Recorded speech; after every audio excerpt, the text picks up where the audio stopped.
Hello everyone, welcome to our YouTube channel physics by Chirag sir. आज हम देखने जा रहे हैं किरचॉफ्स का voltage law. Okay, last lecture में हमने देखा था किरचॉफ्स करंट लॉ। इस लेक्चर में किरचॉफ्स वोल्टेज के लॉ के बारे में हम देखेंगे। तो किरचॉफ्स वोल्टेज लॉ जो होता है वो इन डिटेल होता है। एक मैंने सर्किट डायग्राम ड्रॉ किया है ओके बोर्ड पे। सो बेसिकली ये जो सर्किट डायग्राम है उसके पहले हम कुछ एक्सप्लेनेशंस में डिटेल एक्सप्लेनेशन दूंगा about the Kirchhoff's voltage law, जो कि जनरली देखो नाम में ही लिखा है किरचॉफ्स वोल्टेज लॉ। तो वोल्टेज कैसे होता है? वोल्टेज को हम लिखते हैं बाय लेटर V लिखते हैं ओके। सो एक तो V से होता है या फिर ओम्स लॉ यूज होता है, जो होता है V is equals to IR okay. तो अगर वोल्टेज हमने कंसीडर किया तो वो EMF के फॉर्म में आएगा, तो that is nothing but the E1। And इसमें जो वोल्टेज एक्यूमुलेट हो रहा है that is nothing but what the I1 and R1।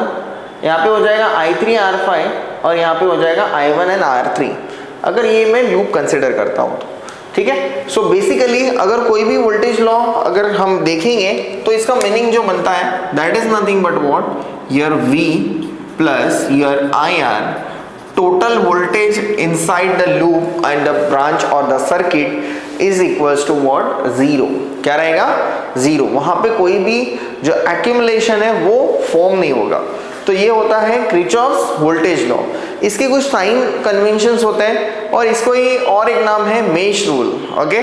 So basically हम यहाँ पे देखेंगे कि हमें जो सर्किट दिया गया है ABCDFG,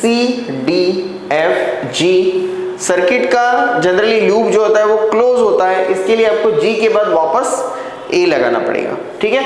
सो यहाँ पे मैंने कुछ रेजिस्टर्स लिए R1, R2, R3, R4 and R5 okay. दो बैटरीज हैं E1 एंड E2, जिसका प्लस यहाँ पे इसका प्लस यहाँ पे। तो यहाँ पे हम देखेंगे प्लस जो है ये ऊपर रहेगा, यहाँ पे माइनस, यहाँ पे प्लस और यहाँ पे रहेगा माइनस। सो इसमें हमें क्या करना है? KVL को अप्लाई करना है। तो KVL को कैसे अप्लाई करेंगे आइए हम डिस्कस करेंगे। हम देखते हैं अप्लाई KVL इन लूप। अभी लूप का नाम कैसे लिखना है वो भी इंपॉर्टेंट है। तो सबसे पहले आपको क्या लेना है? इसका डायरेक्शन कंसीडर करना है। मान लो मैंने डायरेक्शन इसका जो कंसीडर किया है वो ये डायरेक्शन है। ये कौन सा डायरेक्शन रहेगा? This is nothing but what your clockwise direction. अगर आप क्लॉक को देखेंगे तो क्लॉक भी वही डायरेक्शन में मूव करता है। तो ये क्लॉकवाइज डायरेक्शन हमने कंसीडर किया। अभी क्लॉकवाइज डायरेक्शन कंसीडर किया तो नेमिंग भी हम उसके हिसाब से ही करेंगे। तो मैं यहाँ पे नेमिंग लिखता हूँ ABFG and again FG and again E। तो यहाँ पे हम अगर देखने जाते हैं तो देखो दो लूप है, लूप 1 एंड लूप 2 ओके। तो पहले ये लूप को सॉल्व करते हैं। आप ये लूप को सॉल्व कर सकते हो, ये लूप को सॉल्व कर सकते हो, या फिर सिर्फ आउटर लाइन भी एक लूप है तो वो भी लूप आप कंसिडर कर सकते हो। तो जनरली अभी हम देखेंगे दो, जितने अननोन रहेंगे करंट्स उतने आपको लूप्स कंसिडर करने पड़ेंगे, क्योंकि ये जो इक्वेशन जनरली बन रहा है ये इक्वेशन से आप क्या कर रहे हो सकते हो? तो जनरली एक ही वैल्यू को फाइंड आउट कर सकते, एक इक्वेशन एक वैल्यू ओके, दो इक्वेशन दो वैल्यू, तीन इक्वेशन तीन वैल्यूज। सो जनरली ऐसे होता है। सो इसके लिए हमें क्या करना पड़ेगा? एक हम कंसिडर करेंगे पहले। तो ये आपको आई होप आपको समझ में आया होगा। दैट इज नथिंग बट मैंने वापस एक क्यों लिखा है? क्योंकि सर्किट क्या होना चाहिए, लूप जो है वो क्लोज होना चाहिए ओके। तो देखो अभी जो करंट है पहले बैटरी ले लेते हैं। तो बैटरी का EMF जो है वो हमारा जो अज्यूमिंग डायरेक्शन है उसके हिसाब से ही नेमिंग लिखना है। सो अज्यूमिंग डायरेक्शन जैसे मेरा प्लस के पास जा रहा है तो माइनस से कहां पे जा रहा है? प्लस, तो ये आएगा प्लस ओके। तो प्लस हो गया, इसके लिए मैंने कुछ साइन नहीं लिखा। देन इसके बाद क्या है? AB करंट का डायरेक्शन है I1, R1 से पास हो रहा है। तो मैंने बताया था एक तो पूरा EMF या वोल्टेज होना चाहिए समेशन के साथ, या फिर IR के फॉर्म में ओम्स लॉ होना चाहिए ठीक है। सो क्या बन जाएगा? प्लस, देखो सेम डायरेक्शन में है तो हम लिखेंगे यहाँ पे माइनस। देखो करंट का डायरेक्शन एंड अज्यूमिंग डायरेक्शन अगर सेम है तो आपको लिखना है माइनस। तो अभी लिखेंगे माइनस I1 R1। देन कहां पे आ गए हम? वापस यहाँ पे अगर आपको दिखेगा माइनस सेम डायरेक्शन में तो यहाँ पे बनेगा minus I3 and R5, minus I3 and R5 again. फिर से हम आएंगे तो यहाँ पे हमें सेम डायरेक्शन में दिख रहा है तो ये बन जाएगा minus I1 R3 is equal to, अभी कुछ बचा है क्या? देखो पहले ये 2 3 और ये 4, चारों हो गए, तो इसका समेशन क्या होता है? 0। तो हम रूल के हिसाब से ही चलने वाले हैं, ठीक है। सो आपको इक्वेशन क्या मिला? Epsilon 1 minus I1 R1 minus I3 R5 minus I1 R3 is equal to what? 0। Okay, अभी हम नेक्स्ट लूप लेंगे, तो मैं साइड में लिखता हूं next loop. Apply KVL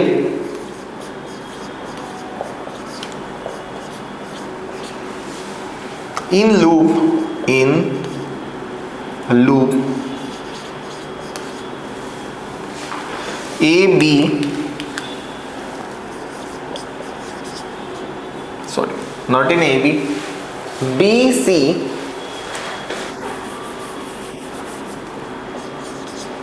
B C B C, okay, B C D F D, B C D F and again B, ये loop पे करना। अभी इसका डायरेक्शन मैंने सेम, आप अज्यूमिंग डायरेक्शन कैसे भी अज्यूम कर सकते हो, क्लॉकवाइज और एंटी क्लॉकवाइज। तो मैंने यहाँ पे भी क्या किया है? क्लॉकवाइज ही कंसीडर किया है, ठीक है। तो ये कैसे मूव होगा?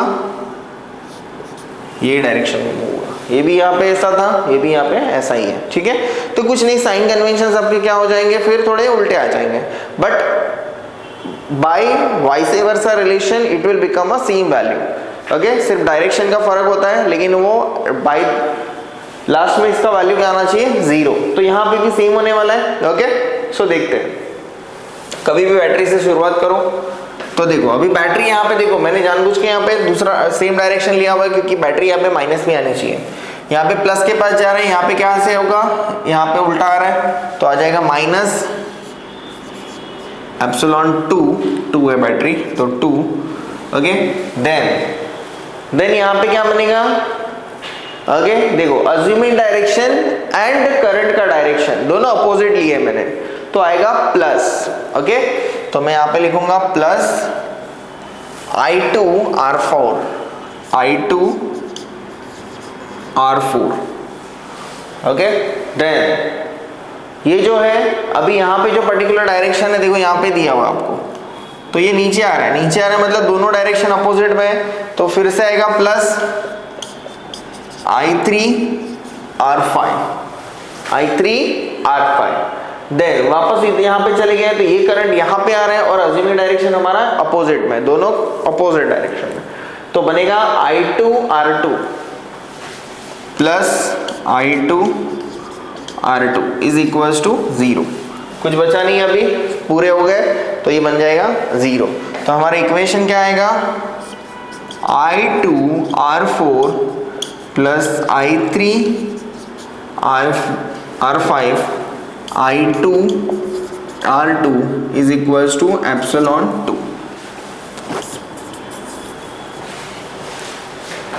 यहाँ पे अगर इसके ये एक्सप्रेशन के फॉर्म में लिखना है एप्सिलॉन के, तो माइनस वहाँ पे जाएंगे, तो फिर से आ जाएगा plus I1 R1 plus I3 R5 plus I1 R3। Okay, so ये आपका KVL है। ओके, और ये बहुत ही इजीएस्ट तरीके से मैंने आपको बताया है KVL। ओके, आपको समझ में आया होगा, तो बहुत अच्छी बात है। स्टेप बाय स्टेप वीडियो को जो जनरली है आप पॉज करके देखो, और आपके सारे डाउट जो है वो इसमें क्लियर हो जाएंगे। अगर इसमें कुछ भी डाउट आया तो आप कमेंट सेक्शन में ज़रूर पूछना, मैं डाउट आपका सॉल्व कर दूंगा। ओके, अभी आगे हम इसके रिलेटेड क्या करेंगे? न्यूमेरिकल करेंगे, तो इसकी आपको जो है वो बेटर अंडरस्टैंडिंग हो जाएगी। आइए हम देखते हैं इसका न्यूमेरिकल, जो हम न्यूमेरिकल अभी सॉल्व करने वाले हैं। तो बेसिकली इसमें दिया क्या है, देखो 2 batteries of 7 volt and 13 volt. हमारे पास 2 बैटरी है, EMF 1 and EMF 2, and internal resistance is 1 ohm and 2 ohm. इसका इंटरनल रेजिस्टेंस भी दिया है, small r1 and small r2 respectively are connected in parallel with a resistance of 12 ohm. Find the current through each branch of circuit and potential difference across the 12 ohm resistance. Okay, तो आइए अब हमें draw करेंगे। पहले हमें diagram क्या करना पड़ेगा, ड्रॉ करना पड़ेगा। तो ड्रॉ करने के लिए सबसे पहले हम यहाँ पे बैटरी ड्रॉ करते हैं, जो रहेगा यहाँ पे 7 वोल्ट का, और इसके साथ ही मैं इसका इंटरनल रेजिस्टेंस भी ड्रॉ कर देता हूँ, जो कि है 1 ohm. Okay, then 2 batteries of क्या लिखा हुआ है 13 volt, 7 volt and 13 volt, internal resistances 1 ohm and 2 ohm respectively are connected in parallel. तो दोनों को कनेक्टेड कर दो पैरेलली, 7 ओहम एंड 2 13 वोल्ट का है और 1 ohm and 2 ohm connected in parallel with the resistance of 12 ohm. Find the current through each branch of the circuit and potential difference. Connected in parallel, ये दोनों each branch जो है, दोनों भी branch क्या है, parallel है 12 ohm resistance के साथ। 12 ohm डायग्राम ऐसे आएगा। देखो अभी क्या करेंगे, बैटरी का पॉजिटिव टर्मिनल है, तो पॉजिटिव टर्मिनल से करंट जाएगा, यहाँ से मान लो करंट आया, यहाँ पे आया, सेम यहाँ से भी करंट आएगा, दोनों करंट ऐड हो जाएंगे। अगर ये से करंट आ रहा है I1, यहाँ से करंट आ रहा है I2, ये भी I1 ही आएगा। यहाँ पे देखो जंक्शन पॉइंट है, जंक्शन पॉइंट पे करंट क्या होता है, ऐड होता है या फिर सब्ट्रैक्ट होता है। तो यहाँ पे दोनों करंट क्या हो जाएंगे, ऐड हो जाएंगे। तो ये बन जाएगा I1 प्लस I2, जो कि फ्लो होगा डायरेक्शन एज इट इज, जैसे मैंने बताया आपको। फिर से इसमें से क्या जाएगा, I2 निकल जाएगा यहाँ पे, I1 निकल जाएगा यहाँ पे। ओके, तो ये हमारा क्या है, डायग्राम है। अभी हमें क्या करना है, KVL अप्लाई करना है। Find the current through each branch. I1 A branch से जा रहा है, दूसरे ब्रांच से I2 जा रहा है, of the potential difference across the 12 ohm. And potential difference निकालना है कि इसके अंदर IR का वैल्यू कितना आएगा, ठीक है, 12 ओम के रेजिस्टर के पास। तो सबसे पहले हम लिखेंगे सोल्यूशन। देखो ये क्वेश्चन में, ये जो पर्टिकुलर क्वेश्चन है, ये क्वेश्चन में हमारे पास जो है वो डायग्राम भी नहीं था। डायग्राम हमने ड्रॉ किया हुआ है, बनाया हुआ है क्वेश्चन के ऊपर से, ठीक है। आप भी ट्राई करो, आपको भी आएगा। यहाँ पे उन्होंने बताया कि 2 बैटरीज है जो कनेक्टेड की है parallel with the 12 ohm resistor के साथ। उनका इंटरनल रेजिस्टेंस है, नहीं लिखा होगा इधर डायरेक्ट लिखोगे तो भी चलेगा, ठीक है। तो आइए शुरुआत करते हैं। Apply KVL in loop. देखो अभी इसको नाम देना है आपको, आप अपने हिसाब से दे सकते हो, A B C D E F। Okay, तो पहले ये लूप लेंगे हम, A B E F A, A B E F और A के अंदर। तो यहाँ पे देखो क्या आएगा। तो सबसे पहले हम क्या करना है आपको, KVL है, V is equals to IR का फॉर्म यूज करना पड़ेगा। तो बैटरी से शुरुआत करते हैं। मान लो मेरा अज्यूमिंग जो करंट है, अज्यूमिंग डायरेक्शन ये वाला है, कौन सा आएगा, अगर क्लॉक के हिसाब से देखेंगे तो एंटी क्लॉकवाइज। ओके, तो एंटी क्लॉकवाइज डायरेक्शन हमने लिया, तो इसके लिए मैंने A B E F A लिया है, तो नेमिंग भी उसी तरह से मैंने लिया हुआ, ठीक है। तो यहाँ पे पहले बैटरी आएगा, माइनस से जा रहा है प्लस, तो आएगा यहाँ पे +7। ओके, ब्लैक से लिखता हूँ, सिर्फ 7 लिखना है यहाँ पे, प्लस।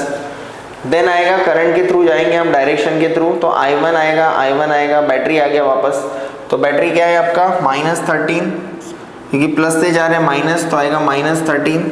फिर से अज्यूमिंग डायरेक्शन और ये डायरेक्शन अपोजिट है, तो क्या हो जाएगा प्लस। जब अपोजिट होता है, दोनों क्लैश होते हैं, तो क्या होता है माइनस। तो क्या लिखना है आपको, I2 2 I2, क्या हो जाएगा, ये बन जाएगा 2 I2।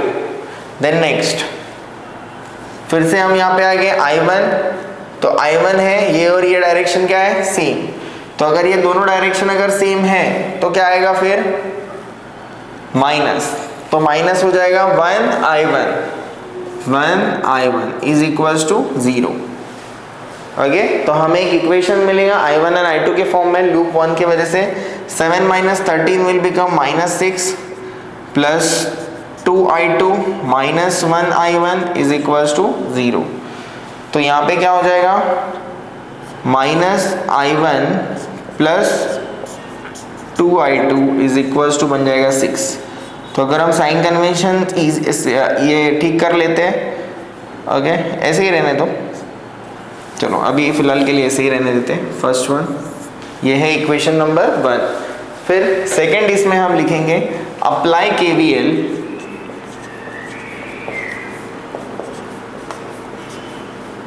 इन लूप, क्या है लूप का नाम, BC, आपके ऊपर है, ओके, जो डायरेक्शन लेना है। मैं फिर से सेम डायरेक्शन अज्यूम करता हूँ, anti clockwise, BCDEB, BCDEB।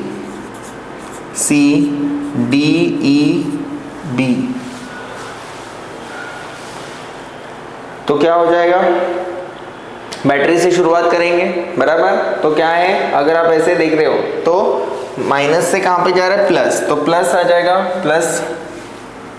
Plus आएगा 13 प्लस 13, देन यहाँ पे आएगा रेजिस्टेंस, ओके।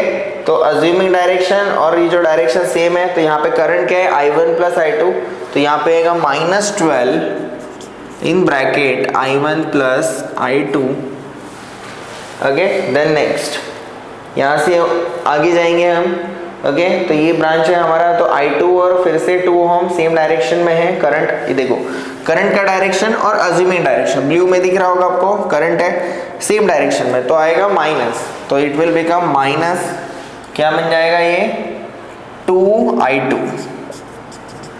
अभी इसको सिंप्लीफाई करते हैं, 13 minus 12I1 minus 12I2 minus 2I2 is equals to 0।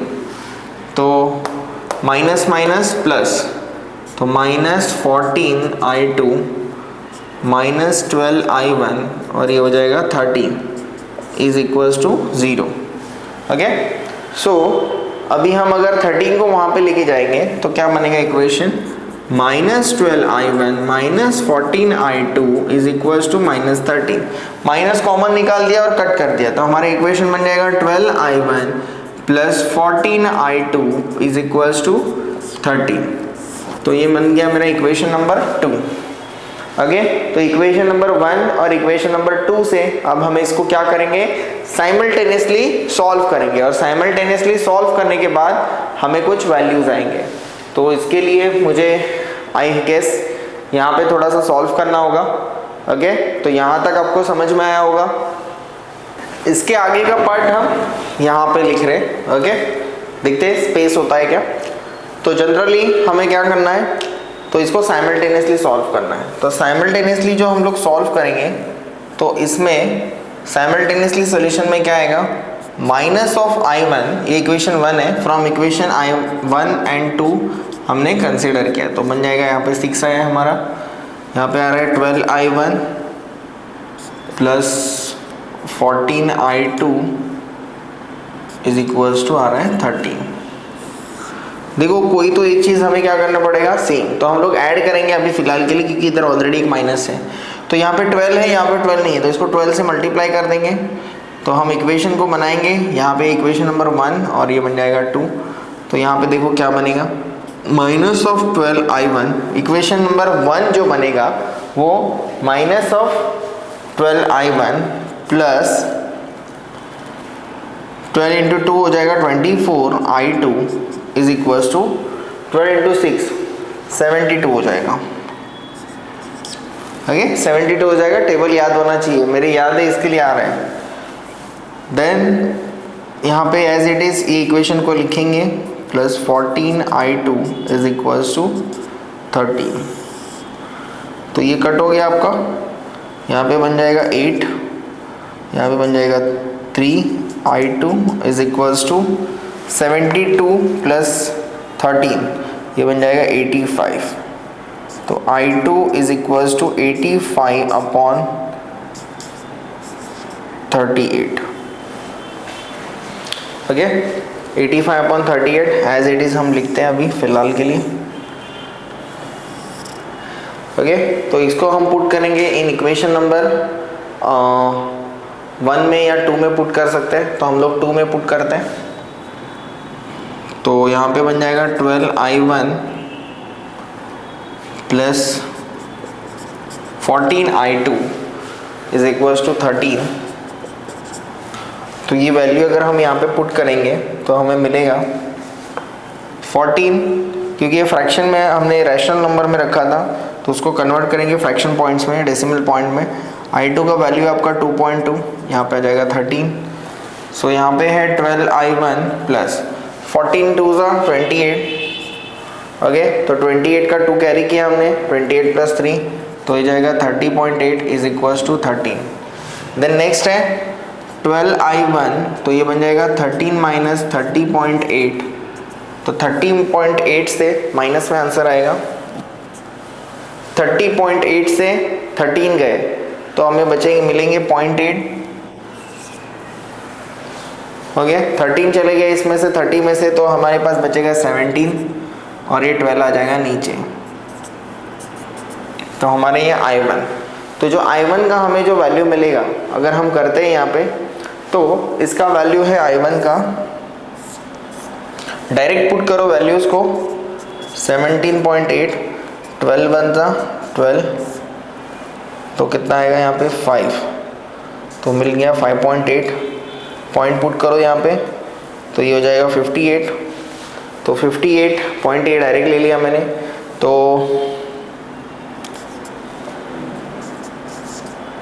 10 directly नहीं होगा, 10 कैरी करना पड़ेगा, तो 1.48 के आसपास आ रहा है i1 का जो आपका वैल्यू है। सो हमें i1 जो मिला है वो है 1.48 एम्पियर।